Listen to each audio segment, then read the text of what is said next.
Ju përshëndesim, mirë se erdhët, mirëmëngjes të gjithëve. Jemi në rrezën tonë me kuzhinën, me recetat e ditës së sotme.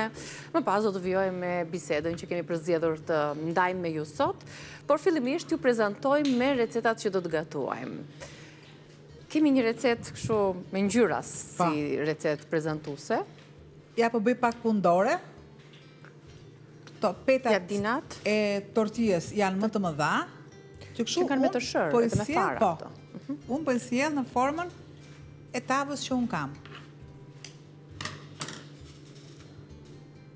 Po, fiks janë për masën. Do t'jenë të mbushura me perime, besoj? Po. Atere, kam qepën, shtoj pak të ndyrë,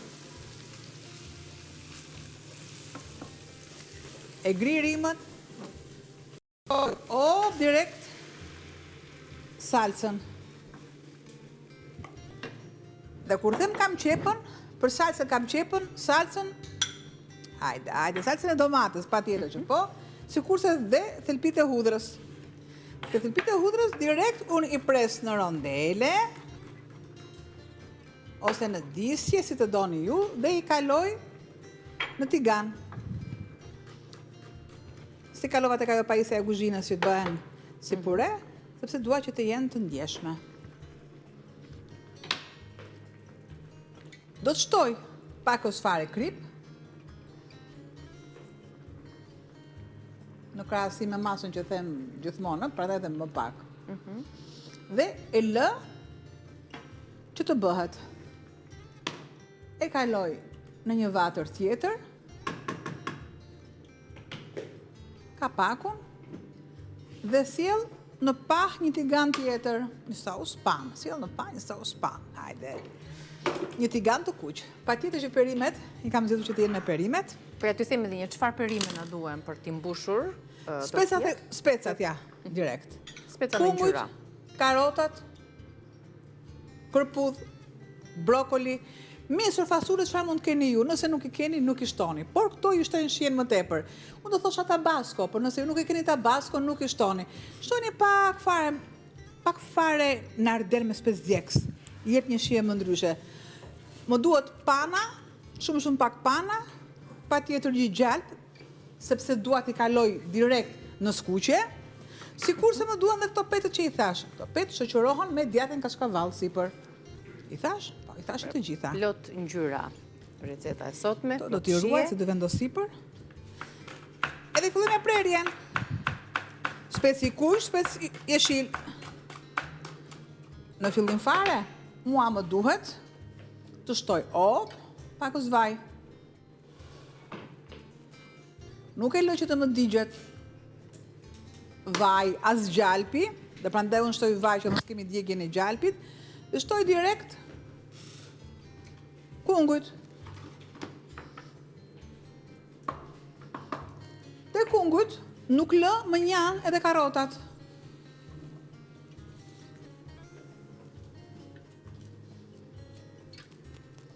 Pa tjetër që do t'i vendos. Ato duhet të t'i të nisen, tani se karotat janë të forta edhe duhet të zbuten qikat. Sa të vendosun kapakun, kemi misër, fasullet të kuqe aty brenda për zier? Po. Me misër të zier, kërpudha, me fasullet bardha. Patjetër, edhe me qiqra mund t'jenë fasullet e bardha, fasullet e zeza, mund t'jenë thjerëzat, sepse në një familje janë. Unë i kam prerë të gjitha këto dhe normalisht më duhet të pres pak edhe petët që mos i lë më njanë. Ti përzijej në skuqe me perimet e tjera. Po ku do t'i shtoj në fund fare kur të shtoj brokolin.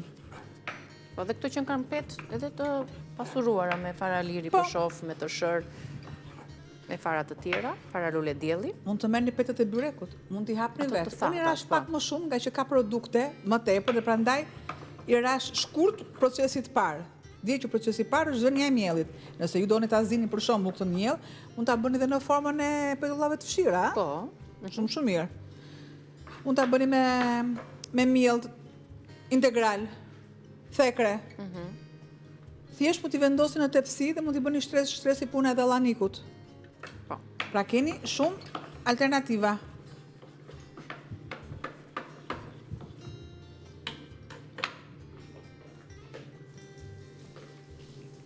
Shojmë të jetë zbutur, të në karota, se pungulleshkat duan më pak. Edhe salca që zihem, ndërkohë, receta e shkruar e shoj pak së bashku çfarë forme trajte ka ajo me përbërësit që do t'ja shtojmë gradualisht, avash sipas kohës që u duhet për tu kaurdisur. Pet me perime të pjekura dhe me salcë aromatike. Për këtë recetë në nevojiten 4 pet të gatshme,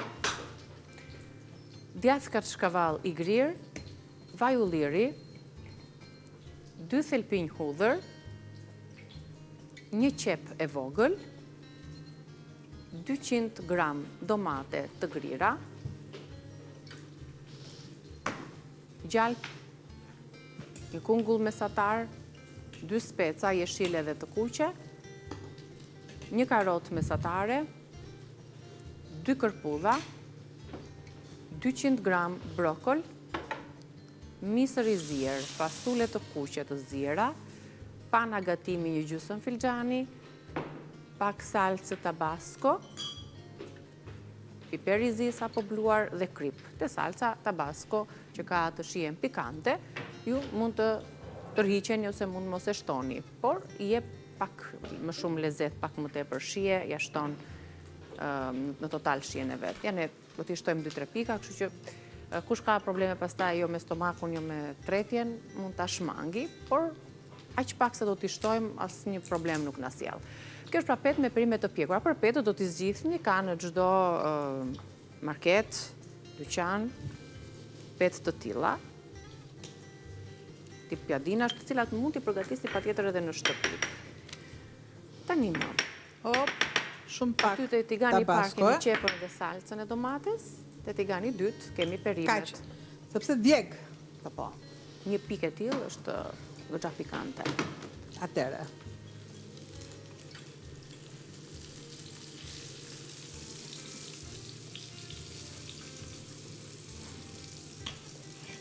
Sepse shtova piperin dhe prandaj po bëj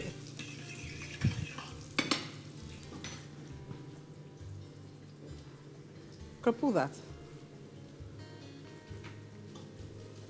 Kërpudhat e dim shumë mirë që thithin goxha vaj.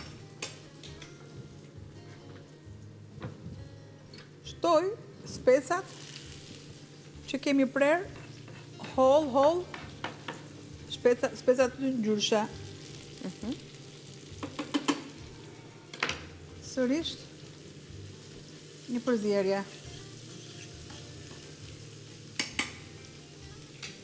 I vendos kapakun, Se zbuten më kollaj. normalisht edhe zbuten.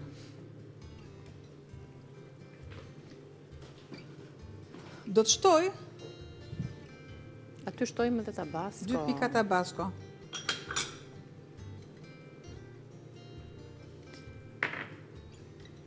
Le të shtoj brokolin që kërkon më pak kohë dhe ne nuk marrim kohë më tepër nga ç'na duhet. Sikurse shtoj edhe petat që mua më kanë tepruar.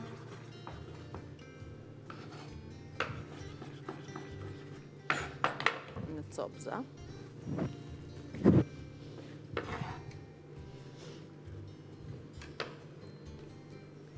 Kështu që avash të gjitha produktet po i bashkojmë, ndiqeni me vëmendje, sepse është sigurisht nuk është një recetë që e kemi në traditën tonë për t'i përgatitur të tilla, po të gjitha perimet, të gjitha kombinimet që kemi në këtë recetë janë produkte tona të përditshme.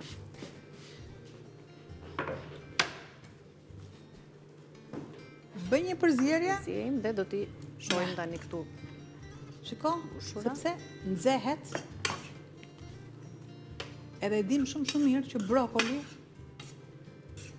do pak minuta, thjesht vetëm sa për të zbutur, sepse do të kaloj deri në proces termik.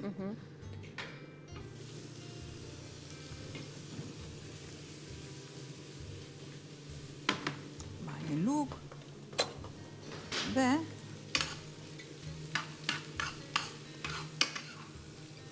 do të shtoj misën, fasule, ju i keni veç i veç, unë i kam marrë bashkë të gjitha. Tani u bën një masë plot ngjyra të bukura aty. Këtë masë e marrë dhe e kaloj, e transferoj direkt Te salca. tek salca. Këtu ku kam tiganin, sërisht,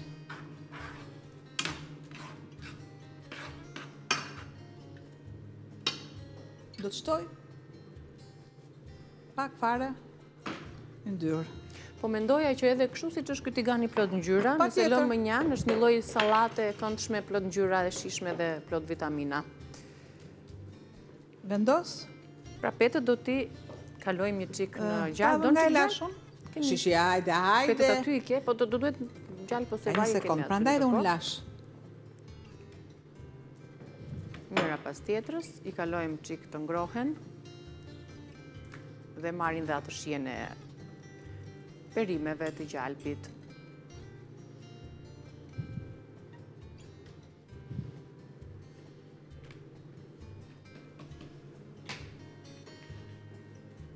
I lë pak sa më njanë edhe Rregullojmë me krip. duhet që masa të jetë pakës fare e ftohtë, që unë të shtoj pana, gjë që shtoj ujë, e holloj paksa,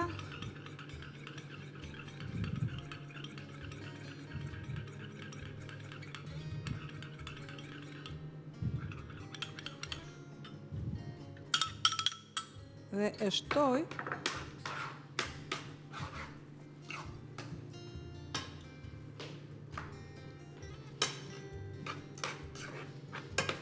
Tani u bë ajo masë edhe pak krem brenda. mas që Me ne që na do të ketë duhet. edhe djathin dhe lidhen më mirë për bërësit. I largoj që të kem Gjitha për tek petët ja.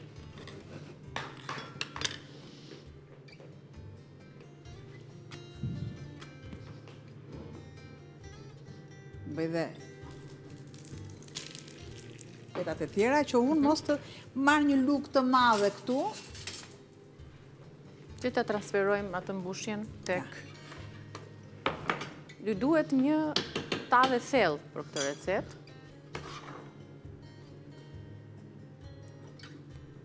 Në mënyrë që baza e petës të jetë sa vetë tava, baza e tavës. Dhe qëndrojnë dhe më mirë kështu perimet, nuk kanë patjetër rrezik që që të Vendos dalin jashtë petëve. petën e dytë. Nuk kam lëngje që të më kullojnë nga ruzhja që është me vrima.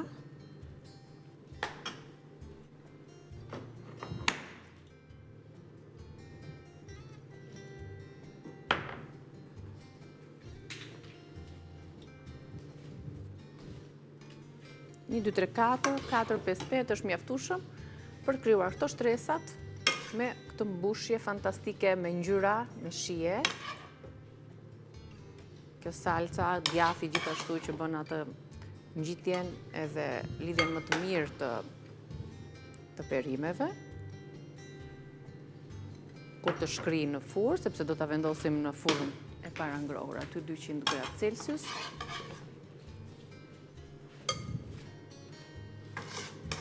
Pra vendosim edhe petën e fundit. Largoj dhe peta e fundit. E bëj më të pasur, Të dominojnë më duke shumë i perimet. shtuar edhe një kat tjetër me perime. Perimen, të cilat i mbulojmë edhe me djathin në të njëjtën kohë. Një lugë.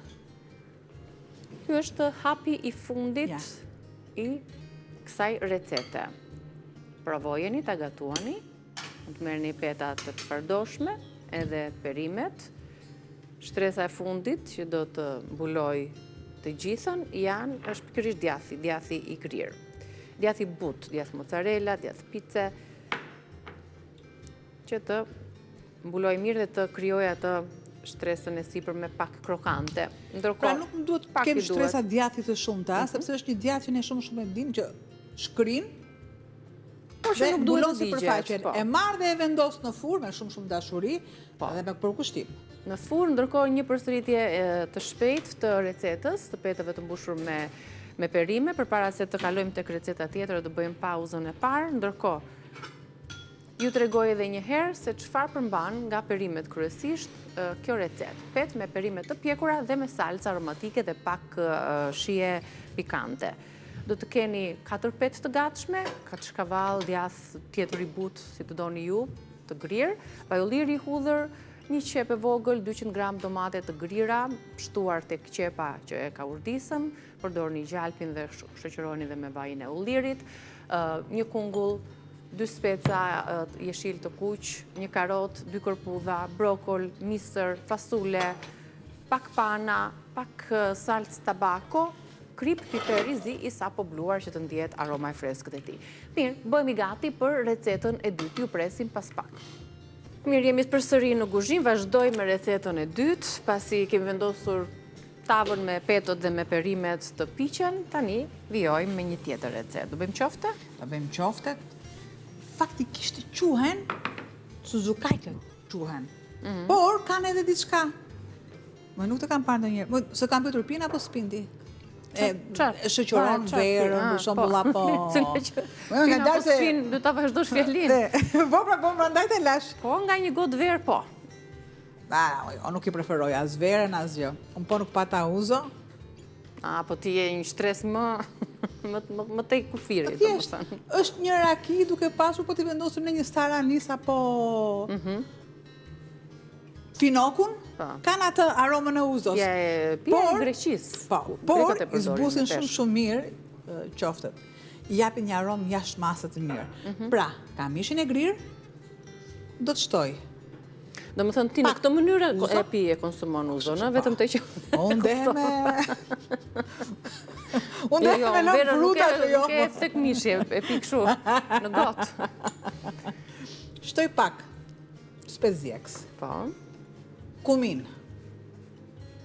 Një erës fantastike kumin, piper i zi. Piper i zi.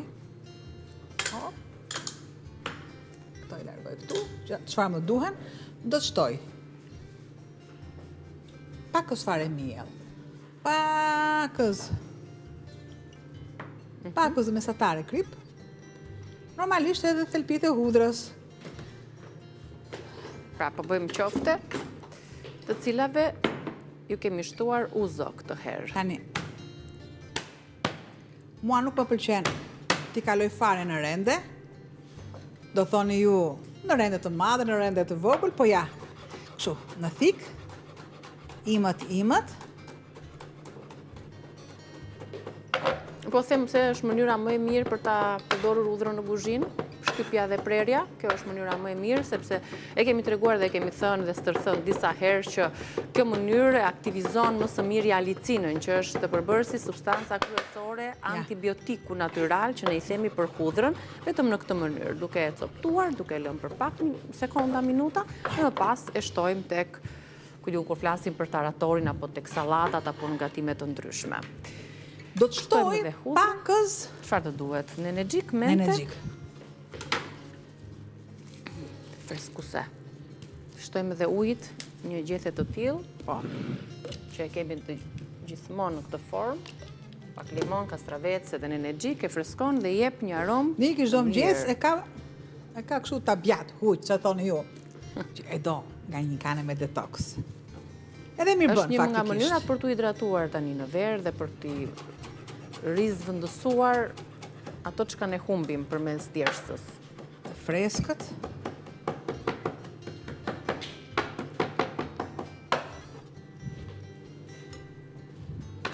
Mishin e kishim mishviqin apo përzierje? Mishviqi. Okej. Mishviqi mora unë, faktikisht po tjetë përzierje është akoma edhe më mirë. Faktikisht, mishit të derit i largohemi në verë, i largohemi paksa në verë, nuk është edhe i këshillueshëm, sepse shumë mund ta bëni me mishin e qingjit. Do thoni ju shkon shumë. Unë them, çfarë duhet, pastaj ju e vendosni vetë. Kam bukën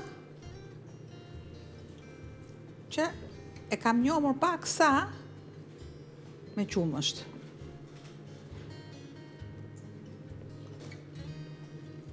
Është për të lidhur. Mund t'i shtojmë, po vezë t'i shtojmë? Galet, jo. Nuk ka vezë. Nuk i shtojmë fare.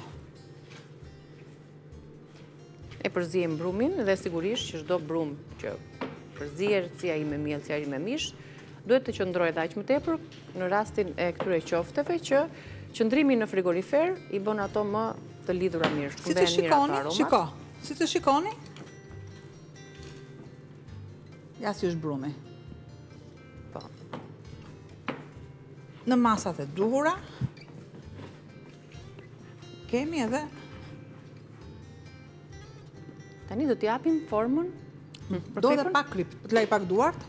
Shtojmë dhe sasin tjetër të kripës, ndërkohë së bashku përmbledhim përbërësit e recetës së qofteve me uzo, të cilat i mbajnë ato një aromë të ndryshe, të kombinuar dhe me menten.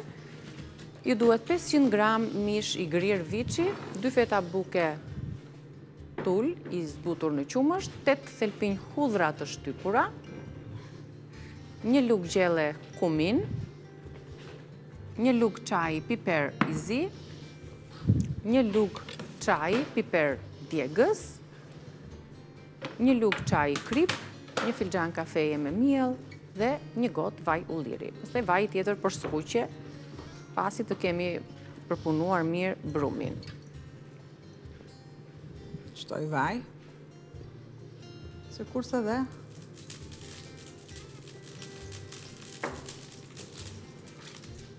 opa. Gjë më kryesore është që të punohet mirë brumi. Janë të buta, brënda. Pjekja dhe nxehtësia, pra nxehtësia duhet jetë e duhur që pjekja mos të marrë sipërfaqe dhe brënda të jetë gjak. Pra, e thash në shprehjen e gjysheve. Po.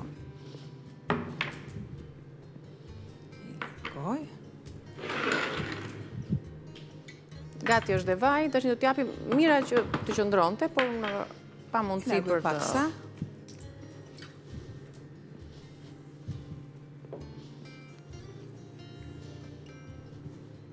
Kjo është madhësia mesatare që ne mësuar të ndërtojmë. Ose?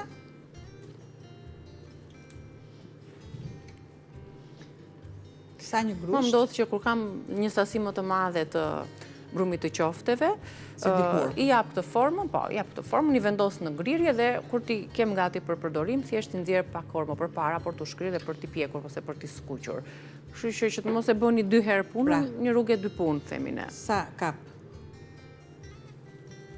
grushti?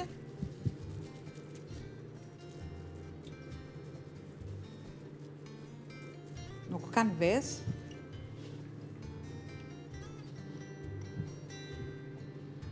Një pudrose se i vesh ato më mirë dhe i mban të buta nga brenda.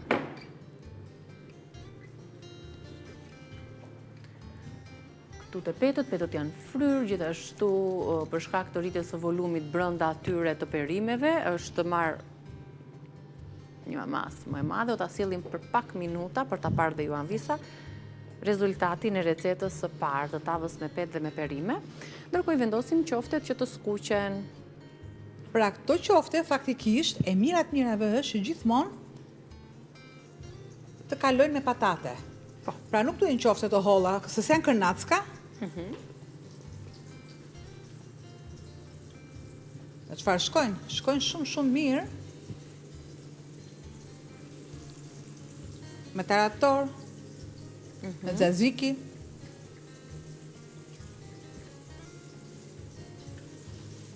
O me pilaf, me patate, si që thamë, ka mënyra.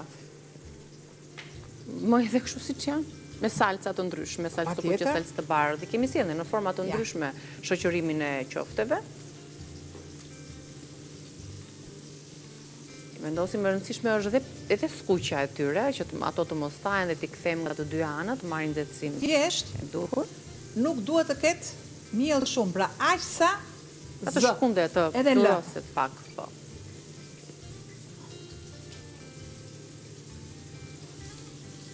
Po të duam. Japi një të shtypur aty. Në forma të ndryshme. Ja. Nëse duam t'i bëjmë për hamburger, I bëjmë më rumbullake, më që të bëjmë një më të sheshta. madhe, një të tillë.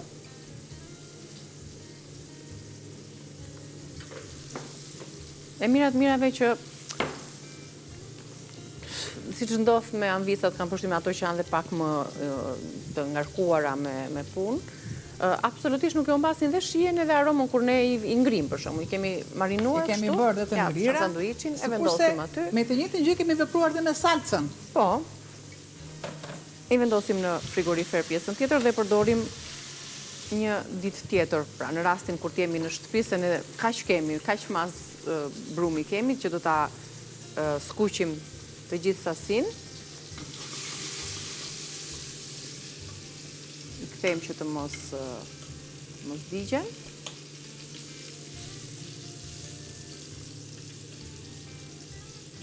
Dhe ja.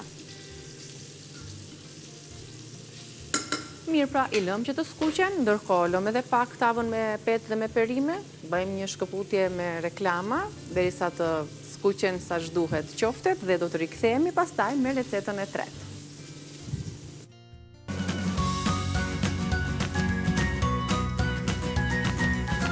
Rikthehemi në kuzhinën tonë, vazhdojmë me përgatitjen e recetave, kemi nisur me petë të mbushura me perime, me qoftet, që janë gati tani për të Shtoj tani servirur. pak Uzo.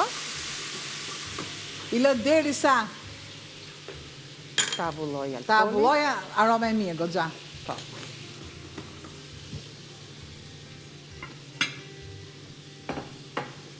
Edhe pavarësisht domethënë se janë qoftë ajo aroma e uzos sikur i jep një Po, freski, po. një Pra ti kur thua uzo, Aromë më ty të të mirë. vjen det, diell, dashuri. po. 3 dët. Dimensionale. Marr dhe i vendos. I servirim qoftet që të kalojmë pastaj tek receta tjetër.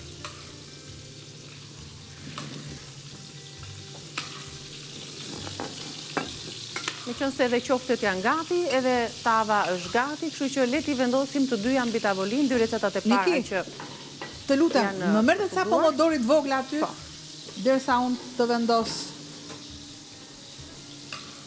Shifeni pak të recet, rezultatin e të cilës e prisnim, me petët, cilat rritëm volumin e tyre, perimet gjithashtu të pjekura. Ska gjoriri, ja, shpejt Dhe e marru. ju duhet për këtë recet, sigurisht përveç se ato perimeve mikse me ngjyra, një tavë pak më e thellë. Dhe qoftet i servirim pak më vonë, ndërkohë do të kalojmë tek receta e radhës. Albana të bëj servirjen e qofteve ashtu siç duhet, janë shumë të shijshme, janë skuqur mirë. Së bashku kalojmë tek receta e tretë. Çfarë do gatuajmë më pas? Direkt puren. Puren e patates. Shojmë pak së bashku, të cilën do ta përdorim, do ta shoqërojmë dhe recetën e qofteve. Pra me pure me patate, ju duhet 1 kg patate, të cilat më parë do t'i zjeni, që ato të zbuten të kalojnë në pure. Ju duhet qumësht i ngrohtë, 150 ml, 100 ml lëng mishi i ngrohtë, 50 gram gjajp, 50 gram djath parmigiano i grirë, krip, piper i zi dhe pak arë moskat. Pra, pure me patate. Transferojmë edhe qoftet, për t'i parë nga afër anvisat. 2 recetat tona të cilat kanë përfunduar dhe mos harroni një ujë të pasuruar me limon, kastravec, majdanos, mente, çfarë do doni ju në këto kombinimet, kemi shtuar dhe gingerin përsëri, ose mund të jetë thjesht një ujë limon, pak kripe dhe gjerthe borziloku. Tepër hidratuse, po ashtu edhe ndonjë degëz, ja, dhe ujë me rozmarin nuk është keq. Provojmë dhe shijojmë shije të ndryshme. Patatet Pureja tani. i kam zjerë në fillim fare me ujë. Para kam vendosur direkt në ujë, as të ftohtë, por në ujë të vakët me krip. E kam kaluar në rende dhe vi direkt me produktet. Kam gjalpin,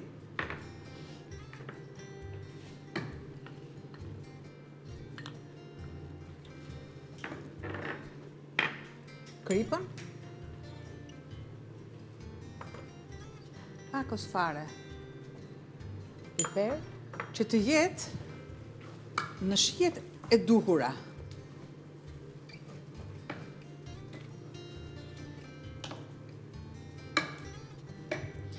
Do të shtoj. Tu kam një të verdh veze.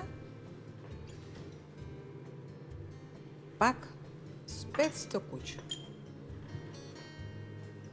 Arë mushk. Pra, nuk është një pura tradicionale, por baza është tradicionale. Janë këto gatimet që janë pak më të moderuara, sepse është një sojë, si kur ne të themi të gjo, po ne duam atë të djetërën. Po dikur edhe ne kishim një shtëpi me mindere, me dyshek që çdo vit se ishim me pambukë dhe ngjisheshin, pra ne nuk ngelim gjithmonë tek e vjetra, jemi tek e reja. Dikur kishim vetëm një miell dhe tashmë kemi lloj-lloj. Atëherë pse do të ngelemi tek tradit, por gjithmonë në zhvillim. Ja, lë vetëm pjesën. Me të lutem një lugë, Niki, që të kap. Shumë pak hudhër për t'i dhënë një aromë të veçantë. Shumë pak. Do të largoj lugën e drurit, sepse e punoj më mirë.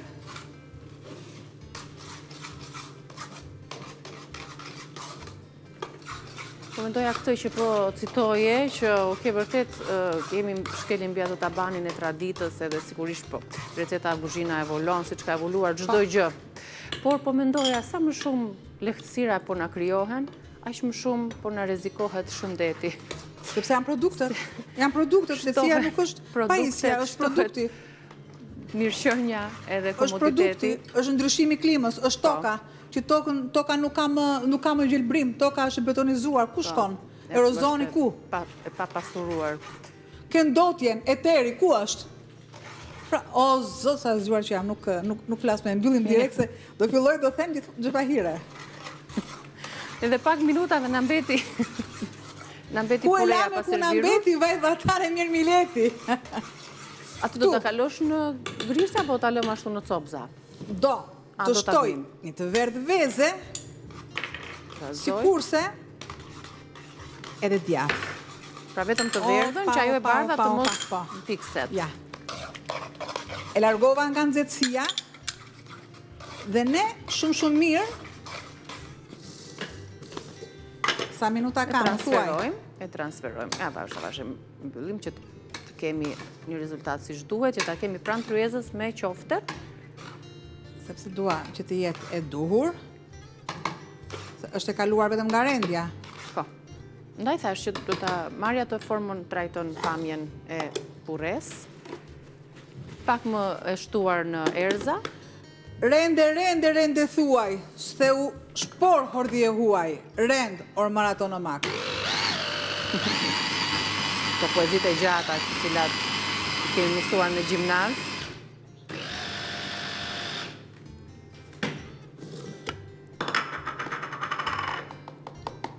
Këtë mas, direkt, e kaloj. Ta kalojmë në gjalp. Sepse dua që të jetë ama me duhur. Që të mpikset pak më tepër se aty. Po.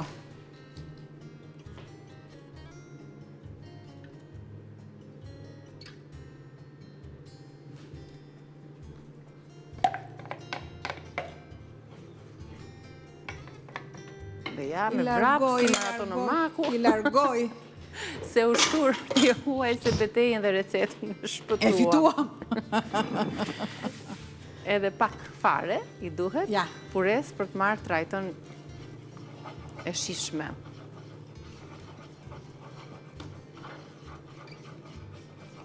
Derisa masa fillon e shkëputet nga tigani. Pjesa e vajit përthithet nga patatja.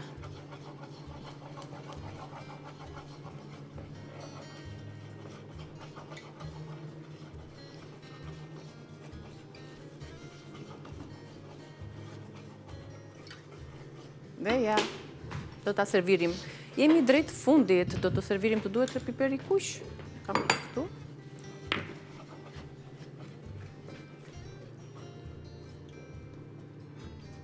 Një pure që na shoqëron qoftet. apo dhe thjesht kështu si që është, ose mund të keni për shembull bërdolla, mish në shtëpi, përsëri e kombinoni mirë me pure.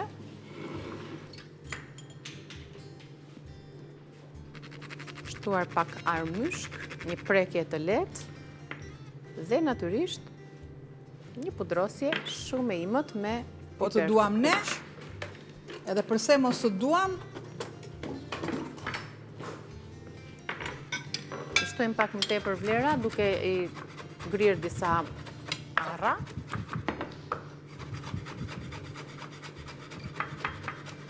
Prandaj e citova më parë Rendor Maratonomak. Nëse patatet do t'i keni të zjera, pureja ju merr vetëm pak minuta në përgatitje. Mjafton t'i dini dhe t'i shtoni këto erzat, bimët që i japin shumë shije. Mirë, të lumshin duart, le t'i përshëndesim anvisat dhe t'i urojmë atyre gatime të shishme. Kalofshi sa më bukur ditën e sotme me gatimet tuaja, ndërkohë mos u largoni nga ekrani, do të jemi pas pak me bisedat tona. Të lumshin duart, Albana. Faleminderit. Shihemi pas pak përsëri.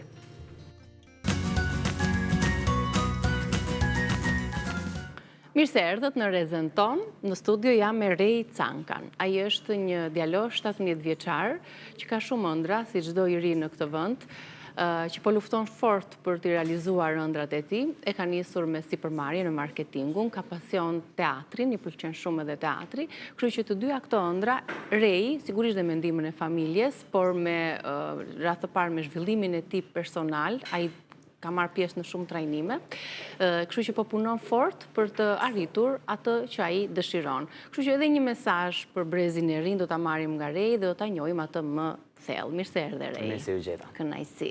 Kënaqësia ime. Shiko, je aktiv në rrjetet sociale, të cilat ti i përdor për të zhvilluar dhe jo për të kaluar kohën. Këtë kam vënë re, ndryshe nga bashkëmoshatarët e tjerë që ndoshta kalojnë kohën, shohin video ndryshme, postojnë, kurse ti je ndryshe nga të rinjt e brezit tënd. Kur ka filluar kjo sipërmarrja jote, me çfarë merresh aktualisht, çfarë lloj sipërmarrje është, na shpjego pak. Unë aktualisht merrem me marketing, për sa i përket rrjeteve sociale. Ka nisur që në moshë shumë të re, që 13-14 vjeç, që në fillim po mësoja pjesën e algoritmit, të rrjeteve sociale, si funksionojnë. Më tej jam marrë edhe me shumë, do me thënë, format të ndryshme, për shembull, jam marrë me trading, jam marrë me growth operating, jam marrë me çdo lloj biznesi që mund të ngjoja, e kam provuar. Dhe gjëja që për mua, do me thënë, ka pasur më shumë impakt, ka qenë marketingu, për shkak se kam edhe vite që operojnë këtë fushë, dhe mund të them që 1-2 gjëra i di edhe unë. 1-2 gjëra di edhe ti, dhe ke dhe shumë gjëra të tjera për t'i mësuar, padyshim. Po kush ishte ai personi që ty të nxiti, të motivoi, të shtyu që të merresh me këtë fushë? Dhe ti shfrytëzosh rrjetet sociale në një moshë siç ke qenë ti, shumë djalosh i ri 13 vjeç, para adoleshent, për ta parë ndryshe këtë botën e rrjeteve sociale, dhe jo thjesht për të kaluar kohën, por për të zhvilluar prej tyre, për të shfrytëzuar ato në të mirën tënde. Okej, ka diçka. Unë gjithmonë mundohem që ta rrethoj veten me njerëz që janë shumë më mirë se sa unë. Dhe duke qenë se e kam bërë këtë, shikoja që shokët e mi, shumë për shembull, kishin krijuar diçka për veten e tyre. Për sa i përket rrjeteve sociale ose kishin ndërtuar një biznes, edhe interneti ndikon që shikoja moshatarë të mi që po bëjnë diçka, kur unë po rria kot, edhe fillova ngadal që të mësoja, pastaj ja mora pak më shumë dorën, dhe sot jemi mirë. Kur përmende shoqëria, njerëzit, komuniteti që na rrethon, padyshim ndikon për mirë apo për keq në atë që ne do të bëhemi, në atë që ne do të mendojmë, perceptojmë, gjë që sigurisht është një lloj përcaktuesi i asaj që ne jemi më pas. Më thuaj me kërit të them se pushim nuk është kot kjo shpreha. Cilët janë njerëzit që ty të kanë ndikuar më së shumti në këtë rreth, me të cilët ti ndan ditën tënde, përveç familjes? Si që thash, janë shokët, kam disa shokë që janë shumë më mirë se sa unë momentalisht, por edhe pjesa e ekipit, për shkak se ne jemi një ekip, pra jam unë, janë 2 programuesa, është edhe një creative director. Të gjithë bashkë ju keni formuar një Të gjithë bashkë kemi krijuar një ekip që punojmë bizneset tona, për shkak se unë merrem me marketing vetë. Por duke qenë se janë edhe dy shokët që janë programuesa, ato mund të ndërtojnë software të ndryshme, aplikacione, website. Personi tjetër që është creative director, ai merret me pjesën e editimeve, me pjesën e montazhit për bizneset, ngjyrat e tjera dhe unë thjesht merrem me strategjinë. Dhe punoni bashkë? Po, punojmë bashkë. Keni sjell diçka tuajën?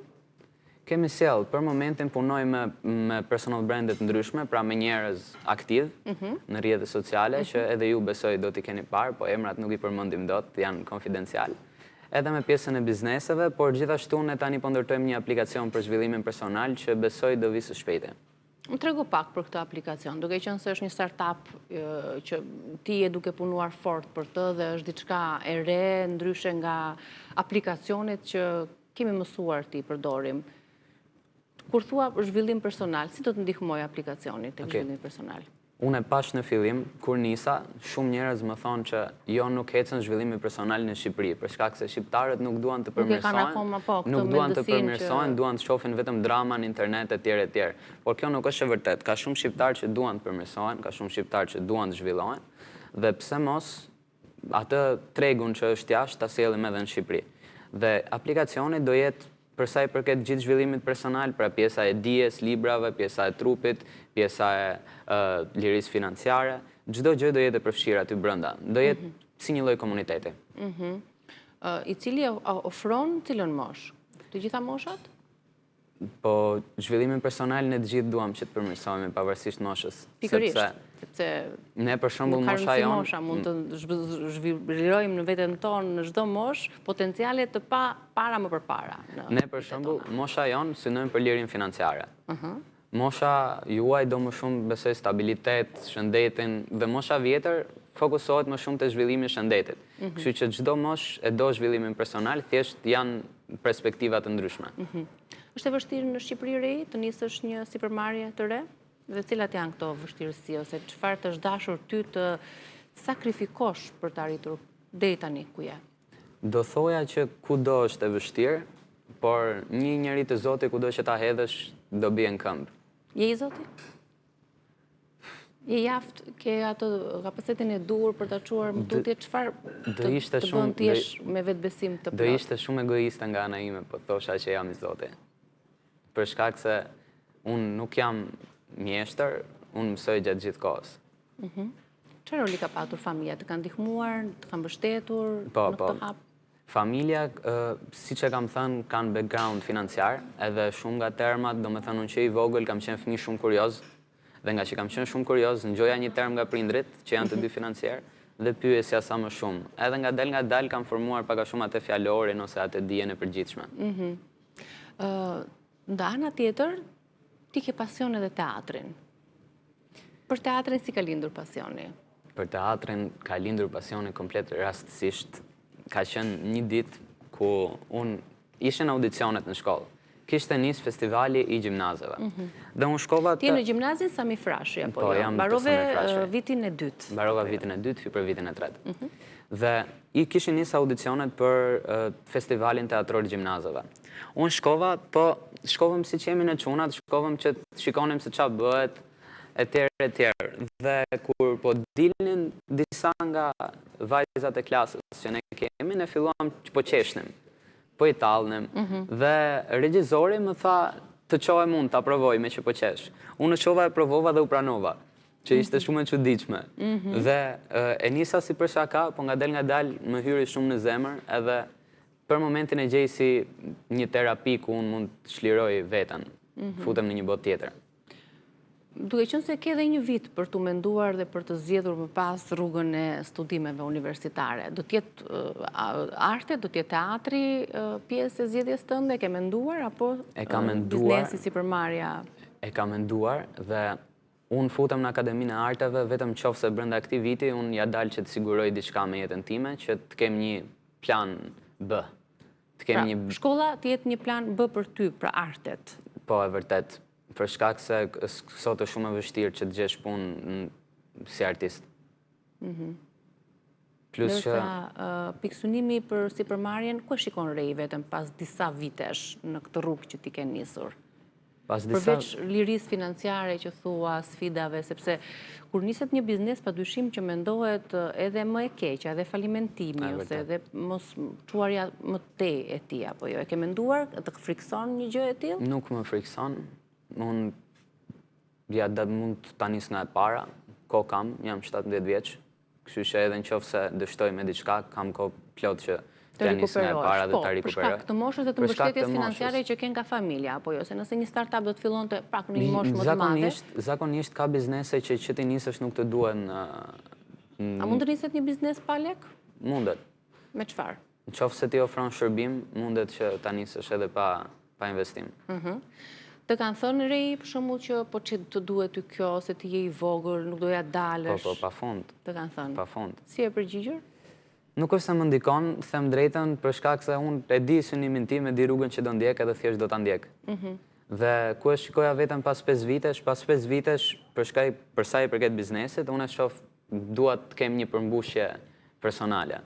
Se çdo gjë që bëj, për shembull, kur nis një biznes ose kur nis diçka, e nis për një qëllim personal që kam, që është më i madh se sa vetëm unë.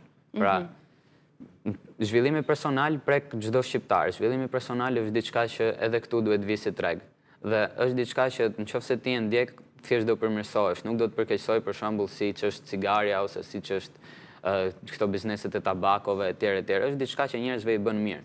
Edhe unë kur shikoj që njerëzit janë mirë, përmbushem edhe vetë. Po. Ti je dedikuar tërësisht kësaj fushë. Mund të themi që ke sakrifikuar për moshën që ke, në një farë mënyre, ndryshe nga bashkëmoshatarët e tu, ku ata mund të zgjedhin që të bëjnë pak qef, të dalin, të rrinë në rrjetet sociale, të shtyjnë kohën në to. Ti e ndryshe, ti punon, ti zhvillon veten. Të vjen keq që ndoshta edhe pak qef duhet edhe në moshën që je? Jo, unë qef bëj, thjesht i balancoj. Se nuk jam vetëm unë, ka shumë moshatarë si unë që bëjnë të njëjtën punë që unë bëj, thjesht nuk e tregojnë veten. Dhe ky mendoj që është gabimi më i madh. Nuk e tregojnë veten për shkak. Është frika e paragjykimit? Jo, një është frika e paragjykimit që e shoh shumë te mosha ime, dhe dy është pjesa e komplekset te pjesa e kamerës, komplekset te pjesa e o do dal unë në publik, do them këtë, do them atë. Dhe mendoj që edhe pjesa e backgroundit artistik, pra teatrit, më ka ndihmuar tek komunikimi, komplekset etj. Po ti e ke përfshirë veten tek shfaqje të ndryshme, që ka për shkolla, ke marrë pjesë, si angazhuar. Ndërkohë të pëlqen dhe të lexosh, apo jo? Po. Je tip që lexon dhe këtë ndoshta këtë shprehinë e bukur që ke, lirshmërinë, frazën, e ke fituar nga leximi? Mund të them që është një aftësi e fituar? Ka pasur një ndikim shumë të madh, për shkak se unë leximin e shikoj si është kyçe për përmirësimin vetjak. Për shkak se kur ke një mentor që e ke fizikisht, ti mëson vetëm nga ai mentor. Kur ti lexon libra, mëson nga shumë mentorë të ndryshëm që kanë kaluar me jetën e tyre shumë disfata, shumë sfida që i vendosin në një libër dhe ti mund të lexosh gjithë jetën e tij në një libër. Po është një libër ose një autor që ty të ka frymëzuar, motivuar, të ka ndikuar? Janë 3 libra. Janë 3 libra që nuk i ndaj dot. Një është Sekreti, 2 është Rruga e mashkullit superior, dhe 3 është Të mendo dhe pasuro, nga Napoleon Hilli. Të cilat ti ke lexuar në cilën moshë? Mund të them që Sekretin e kam lexuar para 2 vitesh, 2-3 vitesh, që në fillim. Think and Grow Rich, pra Mendo dhe pasuro, nuk është se ka shumë kohë, një vit e gjys, kurse Rruga e mashkullit superior mund të ketë diku te 2 muaj, 2-3 muaj. Rej, mua më pëlqen që ti me prezencën tënde në media dhe këtu, ke ndryshuar atë mendësinë që në përgjithësi ka shoqëria për brezin e ri. Që është një brez që nuk lexon, që është një brez që nuk punon, që nuk zhvillohet. Si mendon ti se është rinia shqiptare? Ç'a i mungon? Ç'a ka për të bërë më shumë? Nuk i mungon asgjë. Nuk i mungon asgjë, thjesht është puna, rruga e lehtë dhe rruga e vështirë. Shumë shembuj që ne kemi që mund të shikojmë në rrjetet sociale, siç janë këto që dalin në shajnë, për shembull live. Këto kanë zgjedhur rrugën e lehtë, se shumë e thjeshtë që ti të marrësh pak famë ose të gjenerosh të ardhura kur dele dhe degeneron veten. Dhe shumë e vështirë kur ti dele dhe jep një shembull të mirë që t'ja dalësh të shkosh diku. Prandaj është rruga e vështirë dhe rruga e lehtë. Dhe thjesht duhet dish të bësh zgjedhjen e dur. Ke përmendur shpeshherë dua t'ja dal vetë, dua të arrij qëllimet e mia, synimet e mia, ta çoj më lart, ta shikoj veten pas kaq vitesh në një pozicion. Më fal, ku do ta shifje një veten se s'kam edhe përgjigjen që Në Bali. Në Bali. Po. Pse në Bali?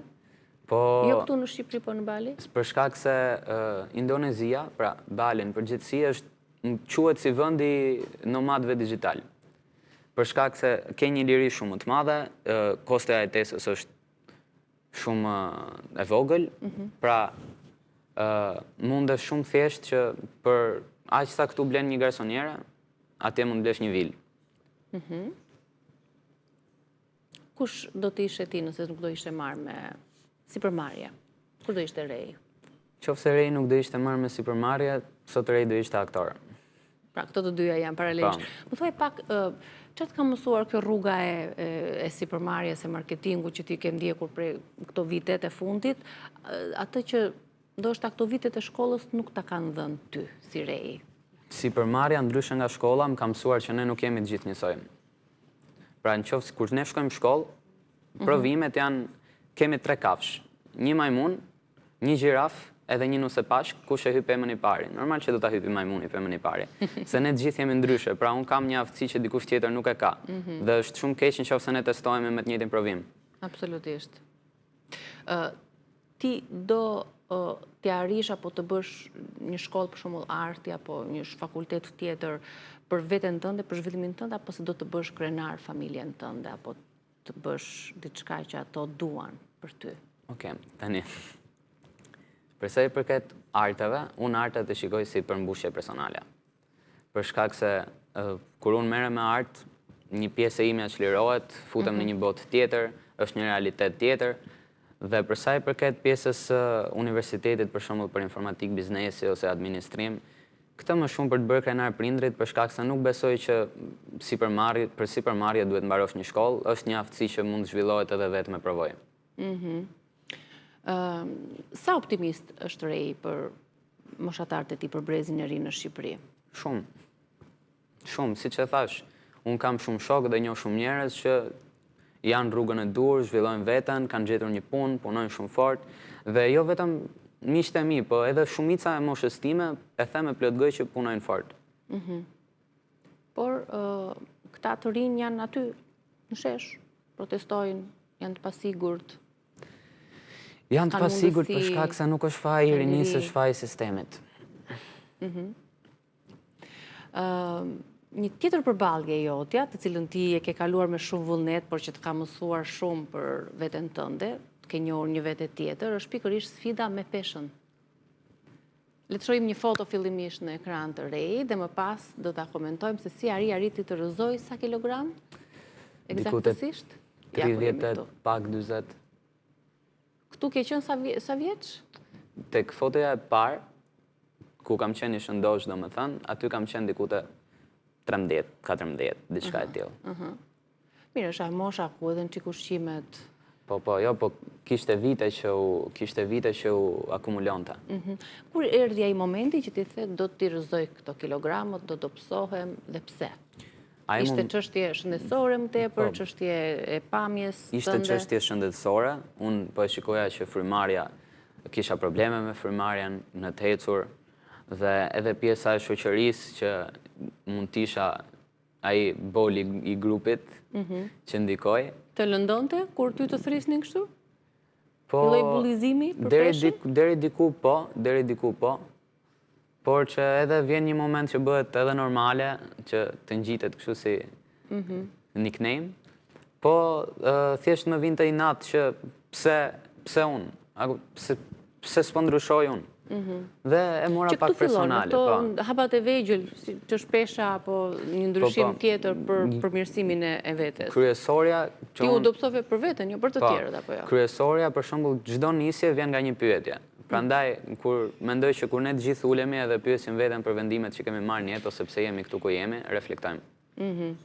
Për sa kohë arrite dhe si arrite të rrëzosh shpesh? E arrita për 3-4 muaj, 3 muaj, dhe ishte shumë e vështirë, mund themi, për shkak se ishte një mundim shumë i madh, dilja për vrap me kilometrat të tëra në ditë dhe gjithë ditën mund të mbaja me një supë dhe një salat. Më vonë kishte edhe probleme, pra më dolën pulla në kurriz dhe kur shkova te dermatologja më tha që këto probleme i ke nga sforcimi i tepër, duhet pushosh më shumë. Çfarë bëre ti? Unë pushova më shumë për një periudhë dhe pastaj vazhdova prapë. Fakti që fillove të ndryshosh, të merresh me aktivitet fizik, të ndryshosh edhe regjimin ushqimor, kjo të ndikoi edhe tek mendimet e tua, të more një energji, një hoftë të re për gjërat që ti do bëje? Është e vërtet për shkak se çdo veprim që ne bëjmë në tru formon atë perceptimin që ne kemi për veten. Do me thënë, unë sot, çdo gjë që mund ta marr ta bëj, nëse dikush më thotë që nuk është e mundur ta bëj, unë kujtohem që prit se edhe kur rash më thanë që nuk është e mundur që tu do psoja, po unë do psova. Dhe pra çdo gjë mund ta realizojmë. Krijon perceptimin për veten, çdo veprim që ne marrim, sado i vogël që të jetë. Dhe ti e kishe përshkruar shumë bukur në rrjetet sociale. Vërtet lash 100 kg pas, por fitova një rej të ri. Po. Përpara, i cili më udhëheq tashmë. Cila është frika e rejt? Ke frikë nga diçka? Frika e rejt është nëse do vi një ditë dhe unë do them që pse nuk e bëra. Pse nuk e bëra x gjë. Mundohem që çdo gjë që mendoj ta provoj. Për shkak se nëse unë e provoj diçka, nesër pas nesër edhe nëse nuk ecën, unë e kam ndarë mendjen që e provova. Po kurse bëj, them po sikur të ecte. Kur ti përmende që parë që duhet të zgjedhim me shumë kujdes njerëzit me të cilët ne rrim, ka ndodhur në këto vite që ti të largohesh nga një X grup sepse ata nuk kanë qenë për ty? Po, ka ndodhur. Ka ndikuar negativisht në rrugën tënde? Ka ndodhur edhe ndodh shpesh. Për shkak se kur ti përmirësohesh dhe zhvillohesh dhe ti ke pasur një rreth shoqëror të vjetër, nëse edhe ato nuk zhvillohen me ty, por të ndikojnë se të tërheqin për poshtë. Dhe ka ndodhur shpesh, unë e them e kam thënë gjithmonë që unë nuk kam qenë gjithmonë kështu. Beson në Zot? Besoj në Zot. Jam i krishterë. Dhe mund të jetë një nga gjërat që më kanë ndryshuar jetën. Lutesh? Po, çdo ditë. Çdo ditë. Çfarë kërkon më shumë në lutjet e tua? Më shumë kërkoj udhëheqje. Unaza që ke në dorë, ka ndonjë kuptim? Unaza që kam në dorë është një projekt që unë nuk desha ta përmendja, po do ta përmend. Është një projekt i ardhshëm, është një unazë inteligjente. Au. Çfarë janë këto butonat nga brenda? Në fillim ka nisur si projekt robotike, është një projekt i jone dhe të mat siç është ora inteligjente, është unazë që të mat të gjitha dhënat vitale, pra rrjet e zemrës, tensionin, stresin, cilësinë e gjumit dhe t'i jep në telefon, në software, në aplikacion. Afrojmë pak ju lutem? T'i jep në telefon dhe të ndihmon që ti t'i përmirësosh ato të dhëna që ke, pra të thotë si t'i përmirësosh, të jep një analizë javore, ditore, mujore. Ku i shikon të dhënat? Në telefon. Në telefon, është lidhur me telefonin. Ku mbahet të gishti tregues? Mund ta mbash të çdo gisht, mund ta mbash të çdo gisht. Ja dhe unaza inteligjente së ardhmes, që ta mbajmë, duket shumë e bukur në fakt, përveç se ka ato funksion që Rei përmendi. Tani kjo po regjistron ndërkohë që unë po e mbaj? Po regjistron, po. Të dhënat rrahjet e merat. Po regjistron, po përzihen me dhënat e mia. Okej, mund të regjistrohet dhe pastaj ta mundet, mund të bësh reset edhe. Ku e ke marrë? Unë e kemi bërë vetë. Është e krijuar pra. Ku e ke marrë? Domethënë ku e keni prodhuar, se ishte pyetja e. Në fillim e kemi prodhuar vetë prototipin, kurse kjo është një provë, sample, që është marrë nga fabrika, që ne i kemi çuar projektin edhe kanë nxjerr provën. Wow, super projekt. Shumë faleminderit. Shumë suksese. Thjesht do investim të madh. Për çfarë? Për gjitha, për produktin, për çdo gjë do investim. Jeni munduar, se vazhdon regjistron të dhënat e mia, jeni munduar që të kërkoni investitor për këtë projekt? Po, vazhdojmë kërkojmë. Si u janë përgjigjur? Shumë mirë, kanë pasur një qasje shumë pozitive. Më përpara ti ke punuar për të arritur këtu, apo jo? Po, jo, punoj akoma. Punuar për të krijuar një kapital, pra ti punon në këtë si përmarrje, në këtë startup që ti ke nisur, por më përpara ke punuar edhe në punë tjera, kamarier, ke punuar në aeroport, apo jo? Po, kamarier dhe në aeroport. Që të ndihmonte të krijonte kapitalin tënd. Pra nuk e ke kërkuar lek familjes, por megjithëse ajo të ka ndihmuar, por ti ja ke dalë vetë, ke punuar vetë. E vërtet, por jo vetëm për kapitalin, për shkak se të mëson edhe shumë gjëra. Një punë për shembull kur punon kamarier ti mëson të socializohesh, që të ndihmon shumë aftësitë e komunikimit. Pra, nëse ne marrim një kamarier, është sigurt 100% që ai ka shumë më të lehtë se sa ne të shkojë te një person i ri dhe t'i flasë, t'i kërkoj diçka. Ose kur ti punon në aeroport që merresh me çdo tip njeriu, të ndihmon edhe shumë që ti njohësh, për shkak se njerëzit ndajnë karaktere. Shumë sukses e rej. Shumë faleminderit. Ndjes se zbuluam, ndoshta nuk kishe dëshirë, po më bëri përshtypje se ishte diçka e veçantë. Nuk besova se do ishte një unazë e zakonshme, se ishte trashësia dhe forma që më bëri përshtypje. Uroj shumë suksese edhe për grupin që ti bashkëpunon, edhe për dëshirat ëndrat e tua që të vinë dhe të bëhen sa më të mëdha gjithmonë. Shumë faleminderit gjithashtu. Faleminderit Rej. Kalojmë në publicitet. Rikthehemi me Bëje Vet.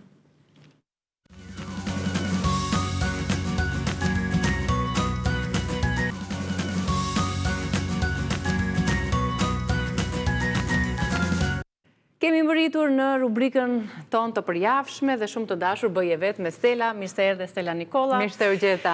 Dhe para se të fillojmë rubrikën, do konsultojmë pak me njëra tjetra. Se kemi marrë livandos, është sezoni livandos, të cilën e përdorim si çaj, si aromatizues, por edhe si një sprej për fytyrën. Për fytyrën, për flokët, rozmarina gjithashtu, petalet e trëndafilit, karafili, vetëm kështu gjëra me aromë. Unë i mendoj që ka atë aromën që s'ka nevojë për parfume për gjëra tjera. Jemi perfekt me këto që kemi, që na dhuron natyra.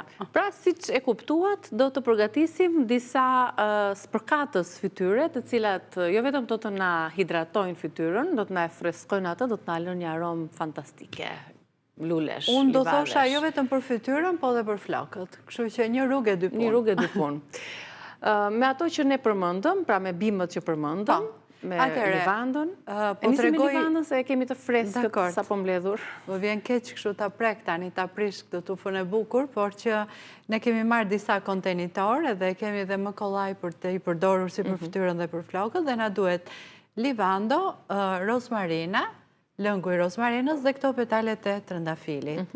Ne kemi vendosur rozmarina në ujë të ngrohtë që të precipitoj dhe tani me anë të një kullese e hedhim pak te kjo kupa. Që të marrim vetëm pjesën e lëngut, të ujit të rozmarinës. Okej, s'po hedhim shumë. Kështu siç e kemi. Do ta hedhim në një nga këto kontenitorët, po më përpara do hedhim këtë degën e livandos.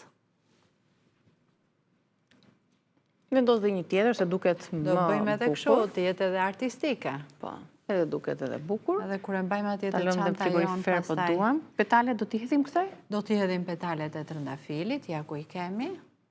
I kemi petalet të thata nga i damasku. Kështu siç janë edhe me këto bishtat e vegjël, sepse është nuk e nxehtë ndoshta. E nxehtë, ja. Okej. Shife sa bukur duket kështu. I adhuroj këto. Do të përdorim një hing të tillë që t'i shtojmë edhe. Okej. T'i shtojmë ujin e atëherë hedhim dhe pak që ta mbushim. Të treja bashkë, pra rozmarin. Sa më pëlqen që je kaq praktike, Onike. Edhe, opa, shumë. S'ka problem, nuk ka problem. Po kjo është një gjë shumë e bukur. Sa bukur që doli. Edhe sa e cilësova që je shumë praktike. Uji brenda ka livando edhe atëre, ka livando, petale trëndafili. Që këtë fytyra, ja kështu. Me kënaqësi. Edhe të flokët. Oh my god. Ky është spray, apo spërkatës si më mirë, që tani po do të bjerë dhe make-upi, po të ty e provova se ke vënë më pak. Se unë, e ndjen aromën që është përhapur? Unë e ndjen aromën dhe jam kështu tani, e mbushur sikur jam në një fush me livando dhe rozmarin, por që kjo ka dhe një të mirë. Nuk është se ta eq make-upin, se gjithë mendojnë, kur përdorin këto si freskus, mendojnë që do mbije make-upin. Nuk bie make-upin, sepse është shumë pak edhe kjo përdoret si tip edhe kur përdor ti që bën atë make-upin. Fiksues make-upin. Kështu që ne kemi këtë. Nuk e di kush do ta marrë në shpik të tani, se ne do zihemi. Iko e para. Një tjetër provë? Po, tani. Kemi tjetër? Po, sigurisht që kemi. Kemi orizin edhe karafilin. Tani, orizin ne kemi shplar një 2-3 herë, kemi derdhur atë ujin e fillimit, edhe pa unë bërkoj edhim këtu të kjo kupa që ka ujë të ngrotë. Ja, unë të marrë një 2 letra se... Po. E derdhëm kupën. Shiko si precipitoj. Orizi direkt e lëshoj atë lëngun e bardhë. Dhe kështu si që kemi Niki. Një tonik i mrekullueshëm për fytyrën, ky ujë orizit. Do përdorim. Një tjetër... Po, marr këtë se ka spray. Atëre, do hedhim lëngun e orizit. Nuk ishte nevoja as ta zjenim. Kujdes. Ja morëm dorën tani. Ja kaq. Okej. Dhe këtu do hedhim 6 kokra karafili në këtë kontenitor. Në qoftë se ne kemi më të madhe, sigurisht që do hedhim më shumë. Këto do t'i vendosim në frigorifer, se ujnë e kemi të ngrohtë, do t'i vendosim që të freskojnë, që si që thash, përveç se të na ushqejnë fytyrën flokun, dhe të na e hidratojnë edhe freskojnë mbi të gjitha. Shikoj sa e bukur duket dhe kjo. Përkatësa që gjëden kudo. Edhe këte e mbajmë në çantë, është e vogël. Edhe direkt. Dhe e përdorim. Super.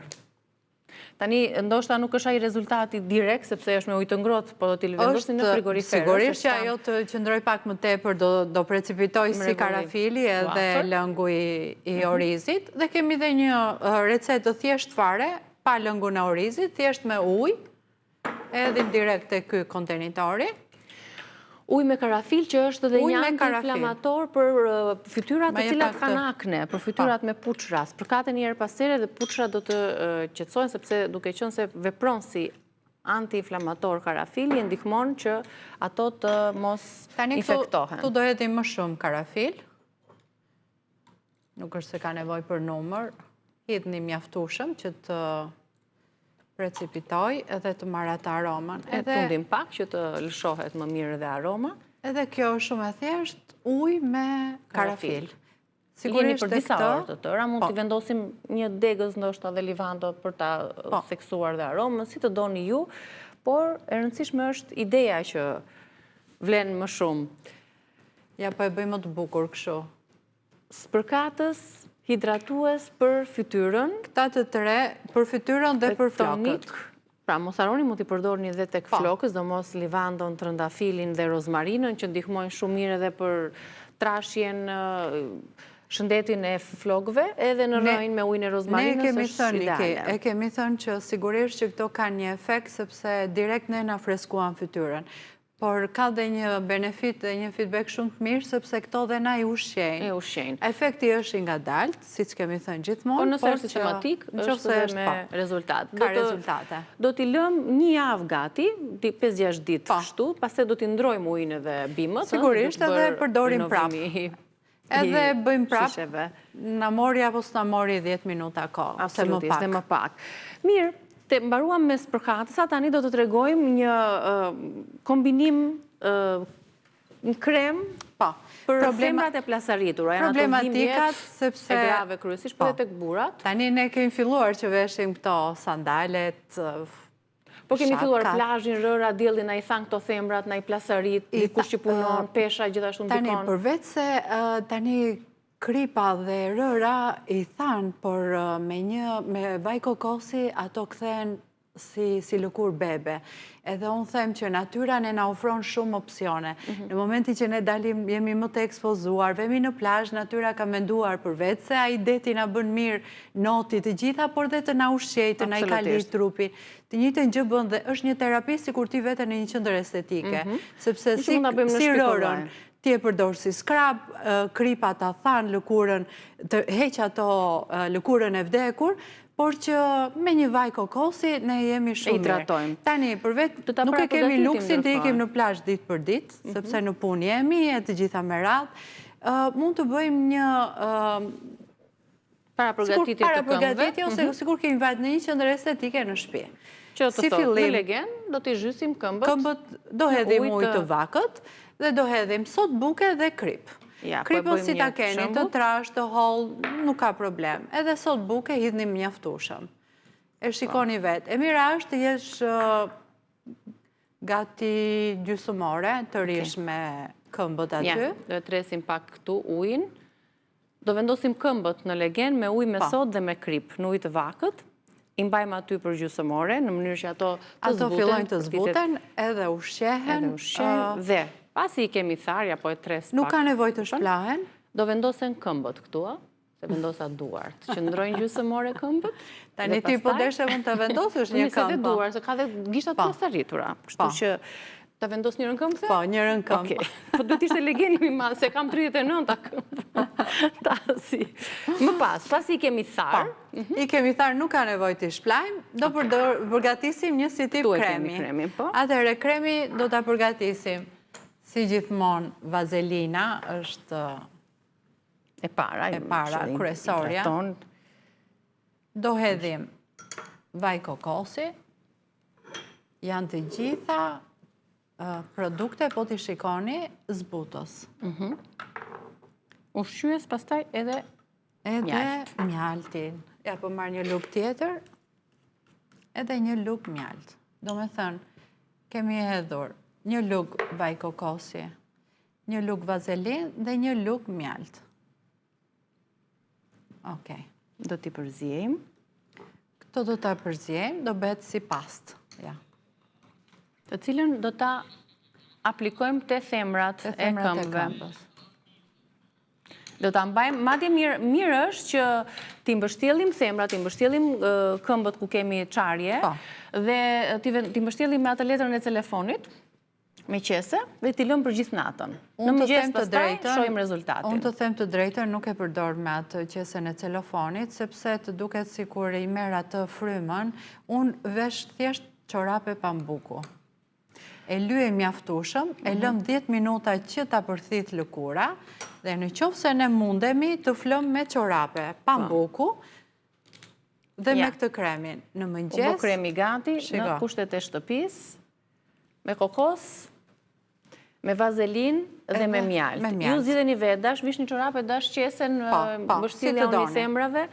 Rëndësishme është provojeni, sepse do të ketë vërtet rezultat. Në qoftë se do duam dhe pak aromë, ja i vendosim edhe rozmarin. Ja i vendosim një gjethe. Në të mbajmë dhe në frigorifer, e përdorim çdo ditë, pasi kemi zhytur këmbët në ujë me krip dhe me sodë, në ujë të vakët, dhe do t'jetë gati. Kur është ai momenti, të lutem për gjithçka realizuam, se janë si prodhimet tona të vogla, me këto mbajtëset minimaliste. Kur është ai momenti që ne i kushtojmë vëmendje pak, ose pak rëndësi vetes, ja, me pak gjëra arrim rezultate shumë të mira. Faleminderit shumë. Faleminderit juve. Faleminderit edhe shikuesve tanë, faleminderit që na ndoqët, kalofni një ditë të bukur, do të shihemi nesër bashkë. Mirupafshim.